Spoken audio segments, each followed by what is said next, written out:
Our skateboard's almost completely finished now. However, it is still raw wood. We need to put a clear coat or a lacquer finish on it to protect it from the elements.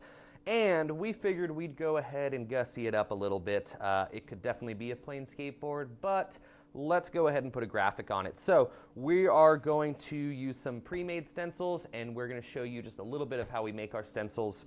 We've got a very fun collaboration coming up soon here with the Hilltop artists. So we've been designing a little stencil that has both of our logos. We're going to go ahead and show you the paper copy that we're going to cut out, and then we'll show you how to apply that stencil, and we'll probably put a little Alchemy logo here on the bottom. So first things first, let's take a look at our design. Relatively simple. Since we're going to be cutting it out by hand with an X-Acto blade, we don't want anything too complicated. So of course their logo and our logo. And what we're going to do is we're going to use an X-Acto blade. I prefer to use the pointed number 11 blades because they fit wonderfully in this little handle. And what we're going to do is basically draw all of these lines, but with a blade. So it's really important, again, if you've never used an X-Acto blade or made stencils before, they are sharp, they are dangerous, and they can be a little bit difficult. So again, get a practice piece of paper, draw some different types of lines on it, practice following them, make sure that you're comfortable using this tool before you go to make your actual stencil.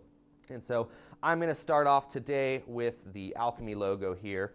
And what I like to do when I'm doing my stencils is I try to pick one set of lines and follow it. Rather than tracing all the way around this complicated image, I'm literally going to pick this angle right here, and it's a nice straight line. So we're going to go ahead and just pull a nice straight line. And then again, this line is on a parallel, so I'm going to move it over to that line. And we're going to keep working our way down on these parallel lines. I find it's a little bit more efficient and a little bit easier to do cleanly if, again, you pick one angle that's repetitive, you hit everything in the stencil with that angle, and then we're going to go ahead and switch it over, and we're going to get everything that's on this angle. Now you can cut stencils pretty much however you like. Again, these are just tips that I have found through making stencils in the past that make the process a little bit easier, a little bit cleaner, but it's skateboarding, it's art, do it however you like. That is ultimately the best end goal of these projects, is that you're having fun making stuff that you're proud of. Now that I've done that other angle, I'm going to turn it one more time, and I'm going to do all of my horizontal lines,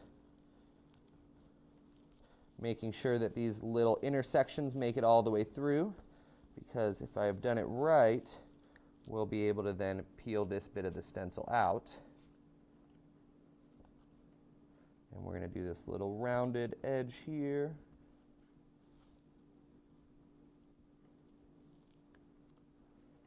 So that's the quick, dirty version of this process. We're going to take some time here and cut the rest of this out. So go ahead and enjoy a time lapse of stencil making.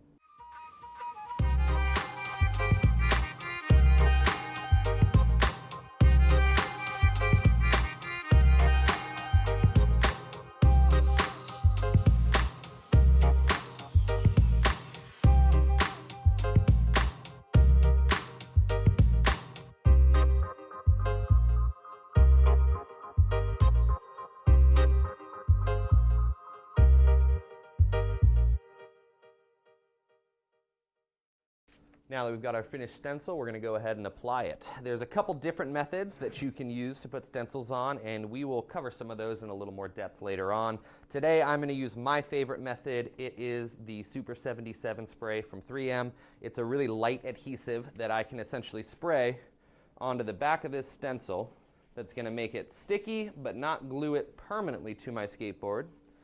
And we're going to go ahead and line it up. I'm putting it right above my back bolt holes. And we want to make sure that the whole stencil is fitting on our skateboard and is nice and centered. And again, we're going to push it down because we have that nice spray adhesive on the back. That's going to hold our stencil flat to our surface.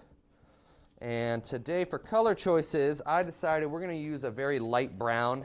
I think that using a lighter toned brown is going to make it feel a little bit more like a stain or a wood burn than a really bright, loud, poppy graphic. I want this to be kind of subtle here on the top. So we're going to go ahead. If you've never done stencils before and you're working with aerosols, it's a good idea to tape off all the extra area so you avoid overspray. I'm working today with a can I feel pretty confident in, so I'm not going to do that step. And again, we're going to go ahead and just lightly coat layers of paint on this. We don't want to click and hold. That's going to create runs and drips.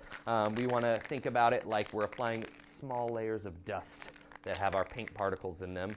So again, nice slow layers back and forth. Always keep the can moving to avoid big, heavy buildup. Take a look and make sure you've got enough paint that you're happy with. And then you can go ahead and peel that stencil off.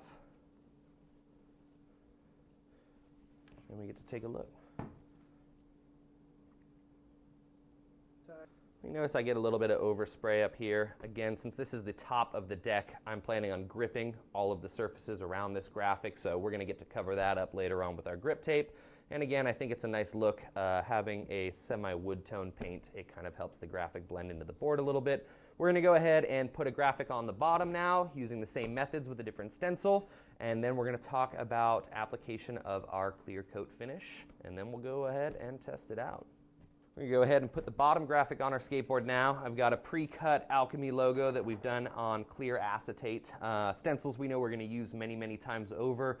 We'll use this material or manila envelopes, something a little bit more heavyweight than paper. Paper's great for first-time stencils because it's easy to cut, but they have a shorter shelf life because they are paper. They're not going to last as many usage as something like this material. So we use this guy a whole lot, and same process as before. We're going to use our spray adhesive to get the back side of our stencil nice and tacky.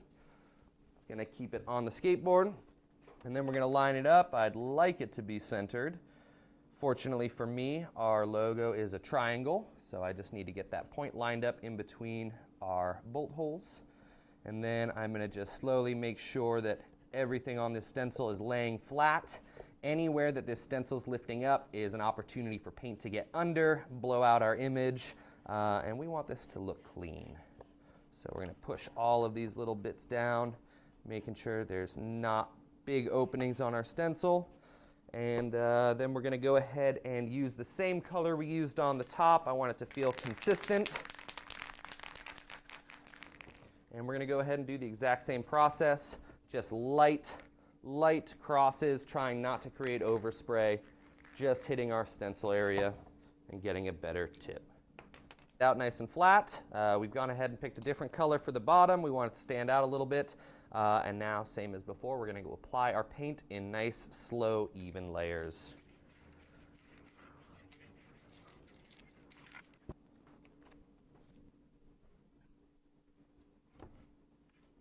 Yeah, I'm okay with that. So the last stop on the road to a new skateboard is clear coating. It's really an important part of the process because this is natural unfinished maple. That means it's going to absorb water. So even if you're not riding it through puddles or leaving it out in the rain, simply the moisture in the air is going to be able to penetrate the wood. It's going to make your deck soggy and not as fun to skate. So we're going to apply a layer of clear coat. There's a variety of materials you can use for this step. Polyurethanes are great. Anything that is a weatherproof sealant is going to work out. And there's a variety of finishes from satin to gloss, anything that you would like to see on your board. We're going to use a high gloss finish. And this is going to take a couple coats. So we're going to, just like we did with our stencil, slowly apply layers of clear. We're going to let it dry, and we're going to do probably 2 to 4 layers of clear to make sure that that board is really sealed. It's important that we don't forget the rails of the board all the way around the edges here. That's actually one of the most vulnerable spots on the skateboard because that's where the exposed edge of our laminates is. We really don't want water getting in there. So we're going to go ahead and do our first layer here, nice and slow, and just making sure we get a good even coat. Now when I'm clear coating my boards, you'll notice I'm starting with the bottom side and I'm getting my first layer, but I'm going to go ahead and get the edges of the board. When I flip it over to do the top layer, I'm going to go ahead and get the edges of the board again, and in between those, I'm going to be flipping it vertically to make sure I get both the top of the nose and the bottom of the tail, because again, we want every inch of this board clear coated, covered, so it's going to last a much longer time for us. So that is going to bring us to the end here. I'm going to hang out and drop a few more layers of clear coat on our board here, and then I'm going to go test it out. But you now have seen from start to finish, pressing our raw veneers all the way through putting a simple graphic onto our skateboard. Hopefully it was helpful, and don't be afraid to get out there and make your own stuff. We'll see you next time.